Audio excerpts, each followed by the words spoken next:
ராஜராஜ சோழனே எப்பேற்பட்ட பாண்டியர்களை வென்றிருக்கேன் அப்படின்னு தான் சொல்றாரு. இந்த போர் தமிழக வரலாறுலேயே ரொம்ப முக்கியமானது.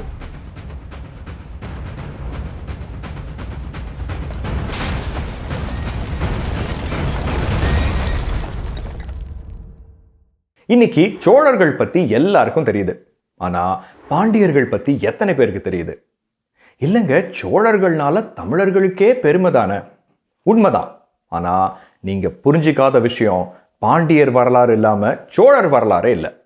சோழர்களும் பாண்டியர்களும் சேர்ந்து உருவாக்குனது தான் இன்னைக்கு தமிழர் வரலாறு. இப்போ தமிழர்கள் மறந்த பாண்டியர்களோட 2000 வருஷ வரலாறை ரொம்ப சுவாரஸ்யமா பார்க்க போறோம்.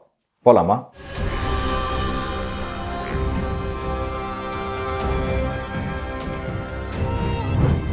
வெல்க மீன் கொடி மீன் கொடி மீன் கொடி வெல்க. தமிழ் அன்பர்களுக்கு வணக்கம். நான் உங்கள் அன்பன் ஹேமந்த். போன வீடியோல முற்கால பாண்டியர்களையும் கடைச்சங்க கால பாண்டியர்களையும் பார்த்தோம். அவங்க முதல்ல எங்க வாழ்ந்தாங்க, எதுக்கு மதுரைக்கு குடிபெயர்ந்தாங்க, அவங்க வாழ்க்கையில என்னெல்லாம் பண்ணாங்கன்னு முழுசா பார்த்தோம். நீங்க இன்னும் பார்க்கலன்னா முதல்ல அதை பாருங்க. இப்போ இதுக்கு அடுத்து வந்த பாண்டியர்களை சோழர்கள் பல்லவர்கள் கூட சேர்த்து பார்க்க போறோம். இந்த வீடியோவை விடாம கடைசி வரைக்கும் பாருங்க. சங்ககால பாண்டியர்கள் உச்சக்கட்டத்தில் இருக்கும்போது களப்பிரர்கள் வர்றாங்க. எல்லாம் தலைகீழா மாறுது. களப்பிரர்கள் சேர சோழ பாண்டியர்களை வீழ்த்தி 300 வருஷத்துக்கு ஒடுங்கி வாழ செய்றாங்க.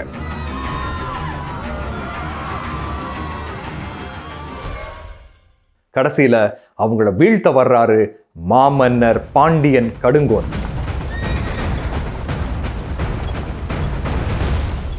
இப்போ ஒரு முக்கியமான விஷயம், இந்த காலகட்டத்தில் தமிழகத்தில் இருந்த 2 பெரிய ராஜ்யங்கள் பாண்டியர்களும் பல்லவர்களும். அப்போ சோழர்கள் எங்க போனாங்கன்னு கேட்பீங்க. இன்னும் கொஞ்ச காலத்துல மேலோங்கி வரப்போறாங்க. ஆனா இந்த காலகட்டத்தில் திரை செலுத்தி வாழுற குறுநில மன்னர்களாக தான் இருந்திருக்காங்க. இந்த காலத்துல நடக்கிற போட்டி எல்லாமே பாண்டியர்களுக்கும் பல்லவர்களுக்கும் நடுவில் தான். எப்படி கடுங்கோன் களப்பிரர்களை பாண்டிய நாட்டில் வீழ்த்துறாரோ, அதே மாதிரி தொண்டை மண்டலத்துல, அதாவது பல்லவ நாட்டுல பல்லவ மன்னர் சிம்ம விஷ்ணு அவங்கள வீழ்த்துறாரு. சரி, மறுபடியும் கடுங்கோனுக்கு வருவோம். இவர் களப்பிரர்களை வீழ்த்தினாருங்கிறதுக்கு என்ன ஆதாரம்? வேள்விக்குடி செப்பேடு. களப்பிரன் என்னும் கலியரசன் ஒடுங்கா மன்னர் ஒளிநகர் அழித்த கடுங்கோன் என்னும் கதிர்வேல் தென்னன்.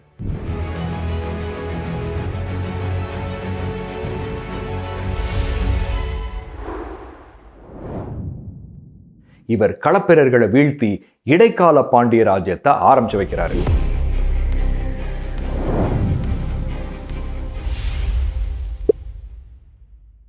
இப்போ அடுத்த மன்னர் கடுங்கோனோட மகன் அவனி சூளாமணி. இவர் காலத்துல தான் ஒரு முக்கியமான மரபு ஆரம்பிக்குது.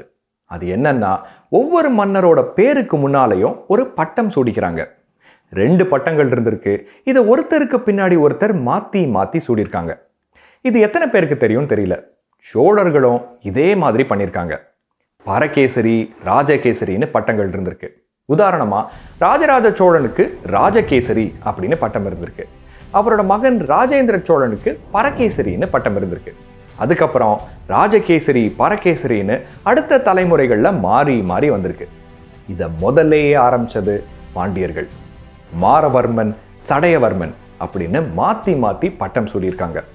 இப்ப நம்ம அவனி சூளாமணி மாரவர்மன், இவரோட மகன் சடையவர்மன், இவரோட பேரு செழியன் சேந்தன்.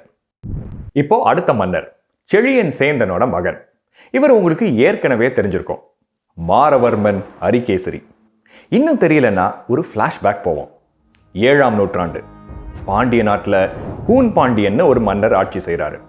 இவருக்கு முதுகு வளைஞ்சு கூன் இருந்தனால இந்த பேர் வந்திருக்கு. இந்த மன்னர் சேரர்களையும் சின்னதா ஒரு பகுதியை ஆண்ட சோழர்களையும் போர்ல தோக்கடிக்கிறாரு. சோழர்களை வென்றதுக்கு அப்புறம் சோழ இளவரசியான மங்கையர்க்கரசியை திருமணம் செஞ்சுக்கிறாரு. இந்த மங்கையர்க்கரசி சிவன் மேல ரொம்ப பக்தி கொண்டவங்க.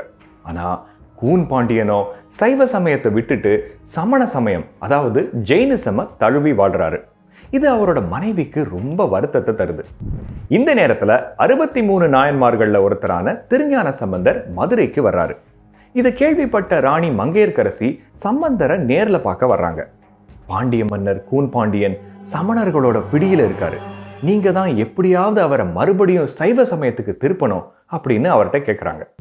இந்த விஷயத்தை தெரிஞ்சுக்கிட்ட சமணர்கள் அன்னைக்கு இரவு சம்பந்தர் தங்கியிருந்த மடத்துக்கு தீ வைக்கிறாங்க. ஆனா அந்த தீ சம்பந்தரை தாக்காம சமணர்களை ஆதரிச்ச மன்னர் கூன் பாண்டியனோட உடம்ப தாக்குது. உடம்புல வெப்பம் தாங்க முடியாத மன்னர் சமணர்களை சூட தணிக்க சொல்றாரு. ஆனா அவங்களால முடியல. அதுக்கப்புறம் சம்பந்தர் வந்து மன்னரோட ஒரு பக்கத்துல திருநீரை தடவுறாரு. அந்த பக்கத்துல வெப்பம் முழுசா நீங்குது. அதிசயப்பட்ட மன்னர் சமணர்களை அங்கிருந்து போக சொல்லிட்டு சம்பந்தரை கைகூப்பி வணங்குறாரு. ஆனா அதுக்கப்புறமும் நாங்க தோத்ததா ஒத்துக்க மாட்டோம்னு சமணர்கள் சம்பந்தர் கிட்ட 2 போட்டி வைக்கிறாங்க.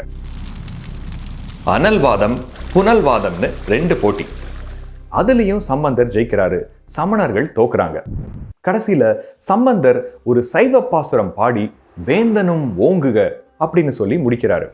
உடனே அது வரைக்கும் முதுகு வளைஞ்சி கூன் போட்டிருந்த மன்னர் முழுசா நிமிர்ந்து நிற்கிறாரு. சந்தோஷத்துல திளைத்த கூன் பாண்டியன் சைவ சமயத்தை முழுசா தழுவி சிவனுக்கு பல தொண்டுகள் செய்றாரு. இன்னைக்கு 63 நாயன்மார்கள்னு போற்றப்படுறவங்கள இந்த பாண்டிய மன்னரும் ஒருத்தர். இப்போ இந்த கூன் பாண்டியன் வேற யாரும் இல்ல, மாரவர்மன் அரிகேசரி.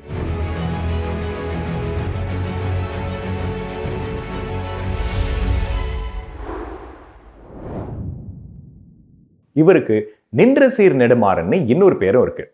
அடுத்து நீங்க ஒரு சிவன் கோவிலுக்கு போகும்போது 63 நாயன்மார்கள் சிற்பங்கள்ல இந்த பாண்டியன் நின்ற சீர் நெடுமாறனை மறக்காம பாருங்க. இப்போ 8ஆம் நூற்றாண்டுக்கு வந்துட்டோம். அடுத்த மன்னரோட பேரு உங்களுக்கு கண்டிப்பா தெரிஞ்சிருக்கும், கோச்சடையன் ரணதீரன். ஆமா, இவர் உண்மையாவே ஒரு பாண்டிய மன்னர். அதுவும் சாதாரண மன்னர் இல்ல, ரொம்ப வீரம் பொருந்திய மன்னர். சேர நாடு, சோழ நாடு, கொங்கு நாடு, கர்நாடகம்னு எல்லாத்தையும் வென்றவர். இது எல்லாத்தையும் வென்றதுக்கு அப்புறம் வானவன், செம்பியன், கொங்கர் கோமான், மதுர கர்நாடகன்னு எத்தனையோ பட்டங்கள் கொண்டவர்.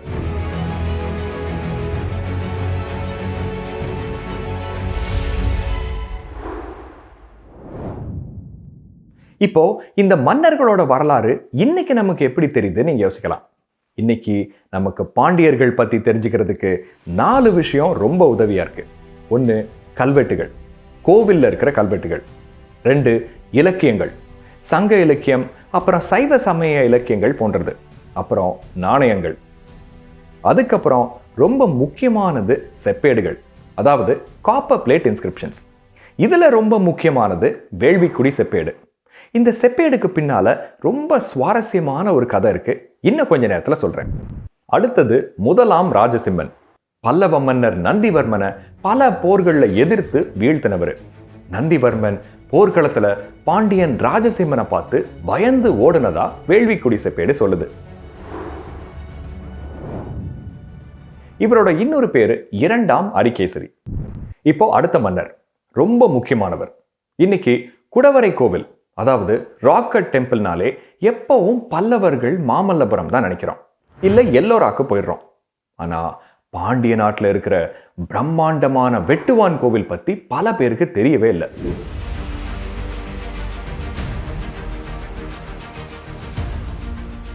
சரி, இதை விட்டுருவோம். ஆனா திருப்பரங்குன்றம், ஆனைமலை, இந்த குடவரை கோவில்கள் உங்களுக்கு கண்டிப்பா தெரிஞ்சிருக்கும். இது எல்லாமே இந்த மன்னர் காலத்துல அமைக்கப்பட்டது. இந்த மன்னர் யாருன்னா பராந்தக நெடுஞ்சடையன்.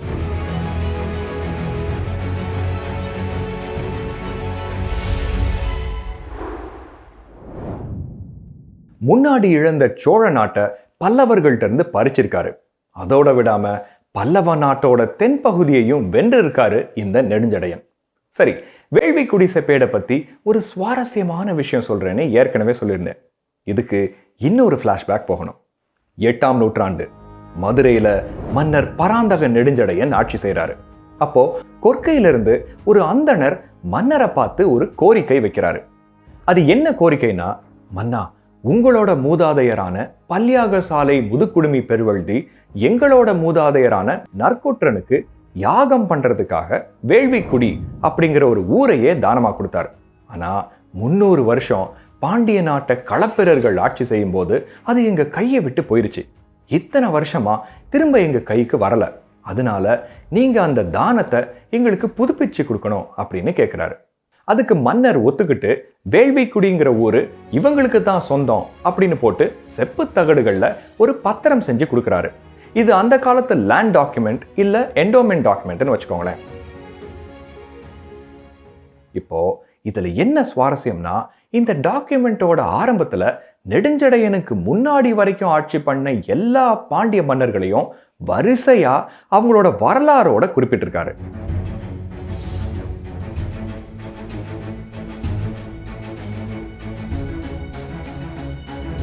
இன்னைக்கு இந்த செப்பேடு வெறும் டாக்குமெண்ட் இல்ல, பாண்டியர் வரலாறு தெரிஞ்சுக்கிறதுக்கான ஒரு பொக்கிஷமா இருக்கு. இதுதான் வேள்விக்குடி செப்பேடு. இதை வெளியிட்ட பராந்தக நெடுஞ்செழியனுக்கு முதலாம் வரகுணன் அப்படின்னு இன்னொரு பேரும் இருக்கு.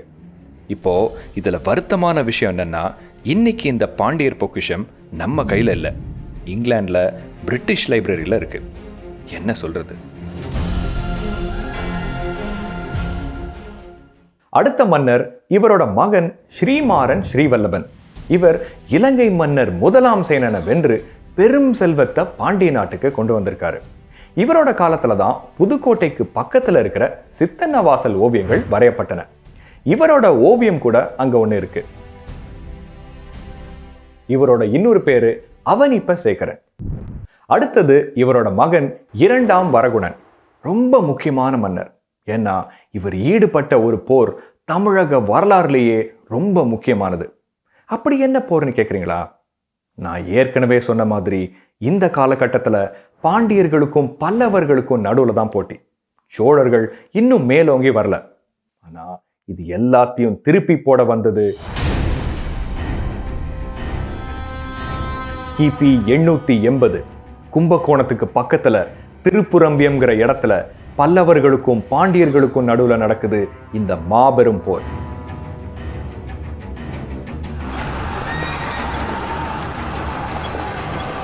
ஆனா இதுல பல்லவர்கள் தனியா மோதல. சோழர் படையையும் கங்கர் படையையும் கூட கூட்டிட்டு வர்றாங்க. பாண்டியன் இரண்டாம் வரகுணனும் பல்லவன் அபராஜிதனும் மோதுறாங்க. இவருக்கு துணையா சோழ படையோட ஆதித்த சோழனும் மோதுறாரு. ரொம்ப தீவிரமா நடந்த இந்த போர்ல இரண்டாம் வரகுண பாண்டியன் தோக்குறாரு. பல்லவர்கள் கூட்டணி வெற்றி பெறுது. ஆனா வெற்றி பெற்றாலும் கூட பல்லவர்களோட படைக்கு சேதம் ரொம்ப அதிகம். அதனால ஆதித்த சோழனோட வலிமை ஓங்குது. கொஞ்ச காலத்துல ஆதித்த சோழன் பல்லவன் அபராஜிதவர்மனையே கொன்று சோழ நாட்டை சுயமா ஆட்சி செய்ய ஆரம்பிக்கிறார். எத்தனையோ 100 வருஷத்துக்கு அப்புறம் சோழர்கள் முதல் முறையா மேலோங்கி வர்றாங்க. இதோட பல்லவ ராஜ்யம் அழிஞ்சனால இனிமேல் சோழர்களுக்கும் பாண்டியர்களுக்கும் நடுவுல தான் போட்டி. இதுக்கப்புறம் இவங்க 2 பேருக்கும் என்ன நடக்க போகுதுன்னு இன்னும் கொஞ்ச நேரத்துல பார்ப்போம். இப்போ மறுபடியும் இரண்டாம் வரகுணனுக்கு வருவோம். இவர் திருச்செந்தூர் முருகன் கோவிலுக்கு எத்தனையோ கொடைகள் கொடுத்திருக்காரு. பின்னால அவருக்கும் அவரோட தம்பிக்கும் நடந்த ஒரு போர்ல தோத்து போய் தம்பி பராந்தக வீரநாராயணன் மன்னராகிறாரு. நல்லா கவனிங்க, அண்ணன் வரகுணனும் இந்த பராந்தகனும் ஒரே தலைமுறைங்கிறதுனால இவரும் சடையவர்மன் தான் பட்டம் சூடியிருக்காரு. இப்ப 10ஆம் நூற்றாண்டுக்கு வந்துட்டோம். இந்த காலத்துல பாண்டிய நாட்டை ஆட்சி செஞ்சவர் இரண்டாம் ராஜசிம்மன்.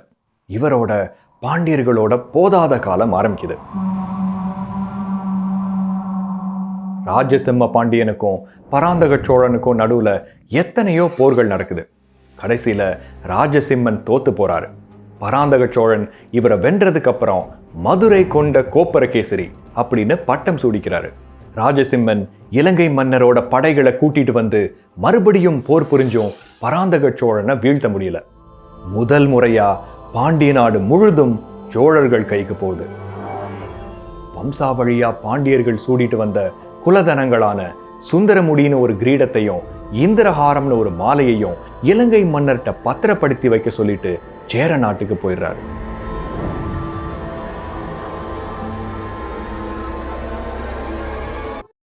இப்போ அடுத்த மன்னர் பொன்னியின் செல்வன் நாவல்ல ரொம்ப முக்கியமான ஒரு கதாபாத்திரம். ஒரு பாண்டிய மன்னர் எப்போ பொன்னியின் செல்வன்ல வந்தாருன்னு யோசிக்கிறீங்களா? ஆதித்த கரிகாலன் இல்லாம பொன்னியின் செல்வனே இல்லை. அதே மாதிரி இந்த பாண்டிய மன்னர் இல்லைன்னா ஆதித்த கரிகாலனே இல்லை. ஆதித்த கரிகாலன் பத்தி இந்த அளவுக்கு இன்னைக்கு யாரும் பேசியிருக்க மாட்டாங்க. இவர்தான் வீரபாண்டியன். வெறும் வீரபாண்டியன் இல்லை, சோழன் தலை கொண்ட வீரபாண்டியன்.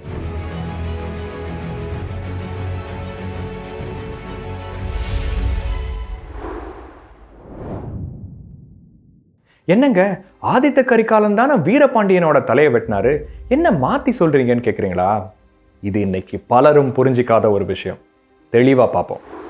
ஆதித்த கரிகாலன் வீரபாண்டியனோட தலையை வெட்டுறதுக்கு பல வருஷத்துக்கு முன்னாடி ஒரு முக்கியமான விஷயம் நடந்திருக்கு. வீரபாண்டியன் அவர் அப்பா காலத்துல தொடங்கி பாண்டிய நாட்டை முழுசா சோழர்கள் கிட்ட இழந்துட்டோமேன்னு வெறியில சோழ வம்சத்துல ஒருத்தரோட தலையை வெட்டுறாரு. இதுக்கப்புறம் சோழன் தலை கொண்ட வீரபாண்டியன் அப்படின்னு குறிப்பிடப்படுறாரு. இந்த சோழ வம்சத்தவர் யாருங்கிறது இன்னும் நிரூபிக்கப்படல. ஆனா அதுக்கப்புறம் சேவூர் போர்ல சுந்தர சோழன் வீரபாண்டியனை வென்று மதுரை கொண்ட ராஜகேசரி அப்படின்னு பட்டம் சூடிக்கிறாரு. கடைசியில அதுக்கப்புறம் நடந்த ஒரு போர்ல அவரோட மகன் ஆதித்த கரிகாலன் வீரபாண்டியனோட தலையை வெட்டுறாரு.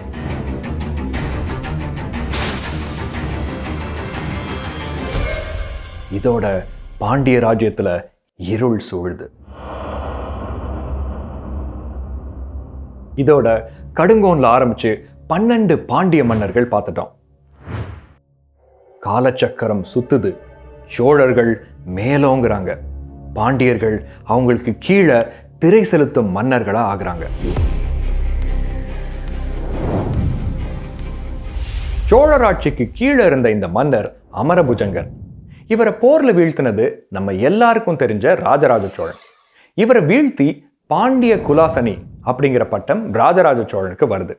இப்போ ஒரு முக்கியமான விஷயம், ஒரு பாண்டிய மன்னரை வீழ்த்தினதை ராஜராஜ சோழன் சாதாரணமா நினைக்கல. அவரோட கல்வெட்டுகள்ல நீளமா இருக்கிற மெய்கீர்த்தி பகுதியை பாருங்க. யாரெல்லாம் வென்றாருன்னு வரிசையா போட்டு கடைசியில என்ன சொல்றாருன்னு பாருங்க. செழியரை தேசுகொள் கோ ராஜகேசரி வர்மரான ஸ்ரீ ராஜராஜ தேவர். அதாவது பாண்டியர்களோட புகழ் தனக்கு கிடைச்சதா போட்டிருக்காரு. எப்பேற்பட்ட பாண்டியர்களை வென்றிருக்கேன் அப்படின்னு தான் சொல்றாரு. அதுக்கப்புறம் ராஜேந்திர சோழன் காலத்துல பாண்டியர்களுக்கு நிலைமை இன்னும் மோசமாகுது. அடிக்கடி போர் பண்ணிட்டு இருக்கிற பாண்டியர்களுக்கு ஒரு முற்றுப்புள்ளி வைக்கணும்னு ராஜேந்திர சோழன் நினைக்கிறாரு. பாண்டியர்களை விரட்டிட்டு அவரோட மகன் ஒருத்தருக்கு சுந்தர சோழ பாண்டியன் அப்படின்னு பேர் வச்சு மதுரைக்கு அனுப்பி பாண்டிய நாட்டை ஆள வைக்கிறாரு சோழ நாட்டு பிரதிநிதியா. அதுக்கப்புறம் விக்ரம சோழ பாண்டியன், பராக்கிரம சோழ பாண்டியன்கிற பேர்ல சோழர்கள் தொடர்ந்து மதுரையில ஆட்சி செய்றாங்க. பாண்டிய நாட்டில் இருக்கிற ஊர் பேர்கள் எல்லாத்தையும் சோழர்களோட பேர்ல மாத்துறாங்க. அதுக்கப்புறம் ராஜேந்திர சோழனோட மகனான ராஜாதிராஜனோட காலத்துல பாண்டியர்கள் மீண்டும் மேல வர முயற்சி பண்றாங்க. பாண்டிய சகோதரர்கள் 5 பேரு பாண்டிய நாட்டுல தனித்தனி இடத்துல இருந்து ஆட்சி பண்றாங்க. சோழர்களுக்கு கப்பம் கட்ட மறுக்கிறாங்க. ஆனா போர்ல ராஜாதிராஜன் இந்த 5 பாண்டிய மன்னர்கள்ல 3 பேரை கொல்றாரு. அதுக்கப்புறம் வந்த பல பாண்டிய மன்னர்கள் சோழர்களை எதிர்க்க முடியாம திரை செலுத்தி ஆட்சி பண்றாங்க. கடைசியில 12ஆம் நூற்றாண்டுல குலசேகர பாண்டியன்னு ஒரு மன்னர் வர்றாரு. இந்த நேரத்துல சோழ நாட்டை 3ஆம் குலோத்துங்க சோழன் ஆட்சி பண்றாரு. தனக்கு விசுவாசம் காட்டலைங்கிற காரணத்தினால குலோத்துங்க சோழன் ஒரு பெரும்படையை செலுத்தி மதுரையை தாக்குறாரு. குலசேகர பாண்டியனை வீழ்த்தி இனிமேல் பாண்டியர்கள் யாரும் முடிசூடவே கூடாதுன்னு மதுரையில இருந்த பாண்டியர்களோட முடிசூட்டு மண்டபத்தை இடிச்சு தரமட்டமாக்குறாரு.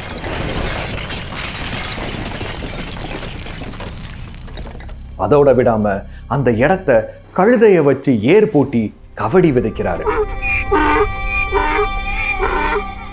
இதுக்கப்புறம் யாருமே முடிசூடு மண்டபம் கட்ட முடியாத மாதிரி. இது குலசேகரனுக்கு எவ்வளவு ஒரு அவமானம் பாருங்க. குலசேகர பாண்டியன் தன்னோட குடும்பத்தோட காடுகள்ல தலைமறைவாகிறாரு. ஆனா இந்த எல்லா கொடுமைகளையும், அண்ணனுக்கு நேர்ந்த அவமானத்தையும் குலசேகரனோட சின்ன வயசு தம்பி கண்ணுல கண்ணீரும் நெஞ்சில வெறியோடையும் பார்த்துட்டு இருக்கான். நம் பயணம் தொடரும். தஞ்சையும் உரந்தையும் செந்தழல் கொளுத்தி